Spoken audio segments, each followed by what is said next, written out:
Tetapi yang penting rasul masa kini itu yang sekarang perlu. Setuju? Siapa yang sudah jadi rasul?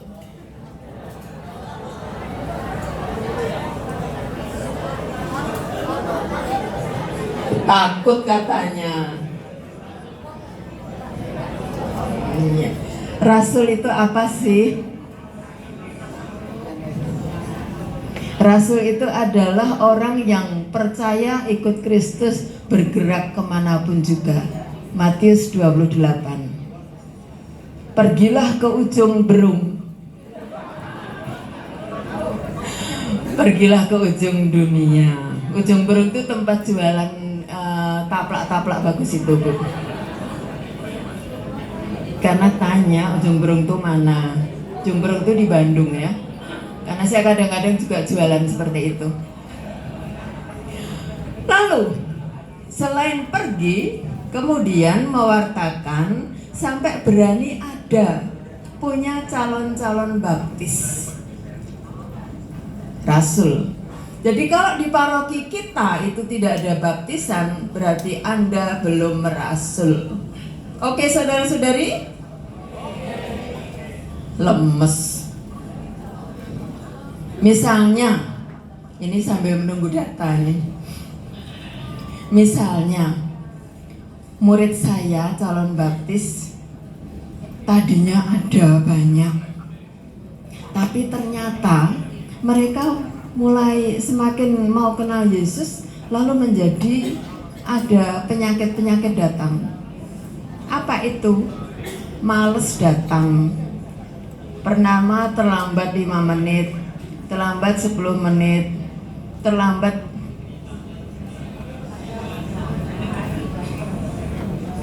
terus pikirnya, kan suster yang ngajar, susternya baik. Baik sih baik, tapi ini perlu diolah. Seperti main layangan.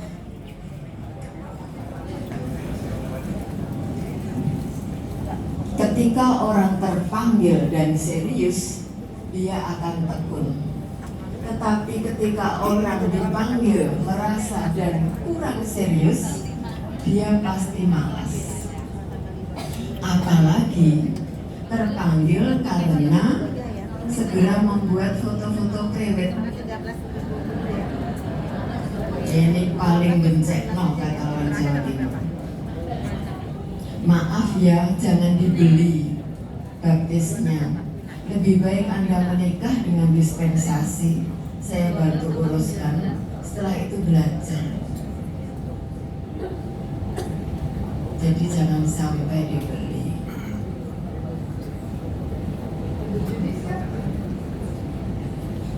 Ibu Judi sudah siap, Ibu Ika juga siap, maka saya akan langsung persilahkan. Mulai. Mari tepuk tangan untuk survei kita. Ya, terima kasih Suster. Dari tanggapan yang masuk ke kami sejumlah 224 tanggapan. Yang lain mungkin kegagalan pada network ya, sehingga tidak masuk, tapi tidak apa. Kita lihat yang memberi respons itu 21,4% itu dari paroki Sunter Santo Lukas. Kemudian Kelapa Gading. Nah, tapi yang lain juga ikut ya memberi partisipasi. Ini yang Cilincing Salib Suci kesulitan ya melakukan survei ya. Dari Salib Suci mana? Ada dari Salib Suci? Ya kesulitan ya. Bapak Ibu ada kesulitan? Kenapa? Oh, pesertanya cuma 2. Maaf, sama yang lain sampai puluhan. Cuma 2 ya. Ya tidak apa. Kemudian pertanyaan yang kedua, Anda seorang yang hadir di sini ternyata wanita. 73%.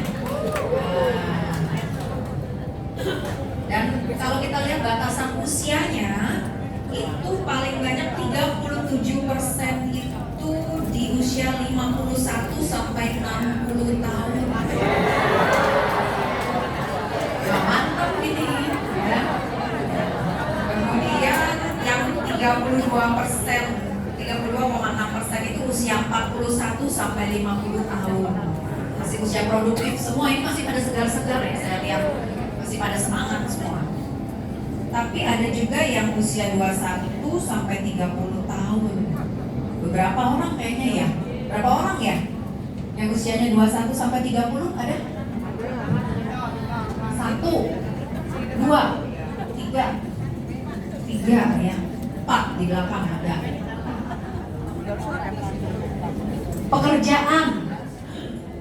Pekerjaannya ternyata 37,5% itu antara pegawai swasta, karyawan-karyawati, kemudian pelajar. Pelajar ini berarti tingkat SMA ya? Hah? Kalau mahasiswa kan yang warna merah. Itu ibu rumah tangga. Di sini Ibu rumah tangga. sorry salah lihat. Hah? Ibu tuh. Oh iya, sorry, di sini saya warnanya sama. Iya, ibu rumah tangga.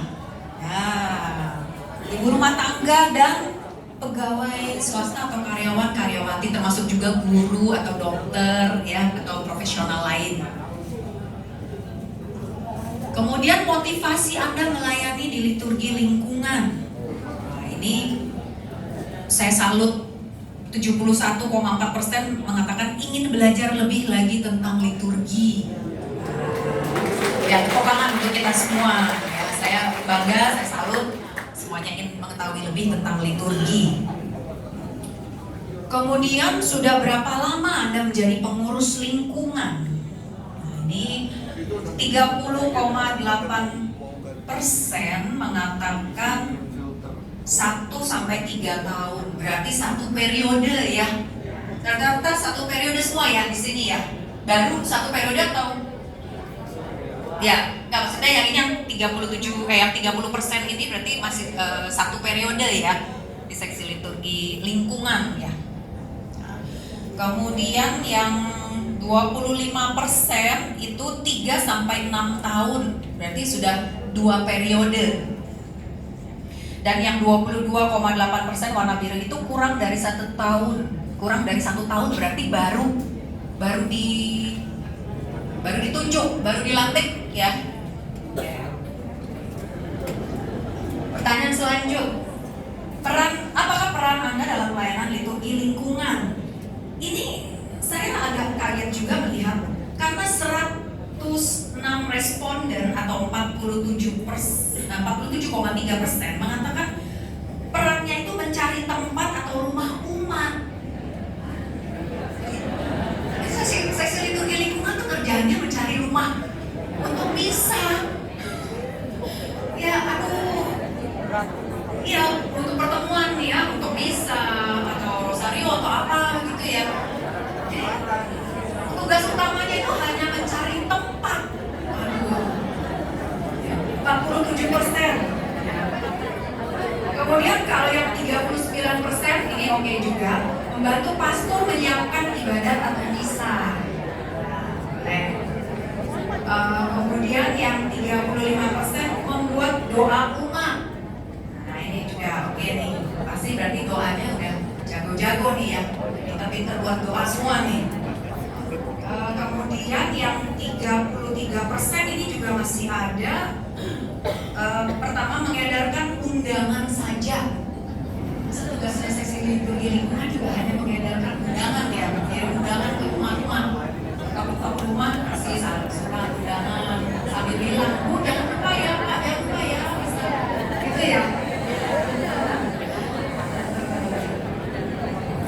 Dan yang lain 33%-nya mencari pastor untuk misa. Ya, cari pastor. Ini ada juga hal lain yang 23%-nya itu mengantar jemput pastor. Pastornya tapi biasanya pastor sekarang udah agak mandiri ya. Kadang mereka datang sendiri aja, nggak usah jemput.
devosi yang lebih sering dilakukan di lingkungan di Kalimantan Utara.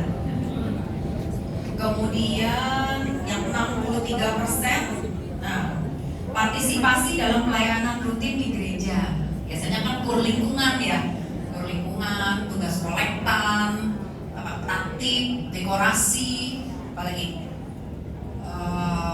apa ya? Ya taktik penata umat, ini persembahan ya. Persembahan biasanya hitung duit ya, itu kolektan Pak. Ya, bergilir gitu ya. Apakah masih ada lingkungan yang menyediakan konsumsi untuk pastoran? Kalau zaman dulu seingat saya ada yang masakin gitu ya, tiap rumah masih? Masih juga. Itu lingkungan juga. Ya, supaya romonya terjamin kesehatannya. Nah, yang urutan ketiga ini 61,6% itu baru misanya. Misanya itu ada pesta nama, ulang tahun lingkungan, bulanan, arwah, apalagi ya, misa-misa pemberkatan rumah gitu ya. Tapi itu tempat ketiga ya kegiatan yang sering dilakukan ya. Yang pertama itu devosi. Yang kemudian partisipasi dalam kegiatan gereja dan misa. Misanya nih urutan ketiga nih. Urutan ketiga. Kemudian kami tanyakan juga tantangan apa sih dalam pelayanan liturgi di lingkungan? Apakah lu lagi? Ya. Kita setiap kali ketemu, ya dia lagi. Panitia ini, panitia itu, dia lagi juga. Gitu kan? Kalau nggak saya lagi, gitu ya. Nah kita lihat yang paling tinggi itu 65,6% partisipasi kehadiran yang rendah. Berarti umat lingkungan kurang menanggapi ya. Nah, itu bagaimana? Berarti liturginya umatnya belum berhikmat, belum sebagai pribadi yang berhikmat, karena tingkat partisipasi berarti kan inklusif tadi ya, berbela rasa gitu kan, persatuan itu belum ada gitu, ya. Jadi orang kalau misalnya datang ke misa lingkungan juga ya udah karena diundang, ya udah soalnya ketua lingkungannya sesi liturginya udah manggil kesian nggak ada yang datang. Nanti tuan rumah udah sediain makanan, sediain 50 orang, taunya yang datang cuma 10 gitu kan. Banyak kejadian begitu ya di lingkungan, kesian gitu ya. Nah itu gimana cara kita supaya ayo dong umat, kan ayo dong datang, partisipasi gitu ya, hadir. Kemudian tantangan yang kedua itu 48%. Nah ini lu lagi tuh, tua yang banyak bekerja sedikit. Nggak tahu itu kenapa ya, kayaknya kok orang malas kalau diajak, ayo dong ini gini ntar kalau ada waktu kan, aduh sorry saya pulang malam nanti. Sebenarnya kita bisa aja, karena apa ya, bagaimana kita meletakkan prioritas ya kan. Hidup itu kan selalu ada prioritas. Kalau memang kita mau berpartisipasi dalam lingkungan kan, apapun juga kalau kita ada prioritasnya nomor 1 kan bisa.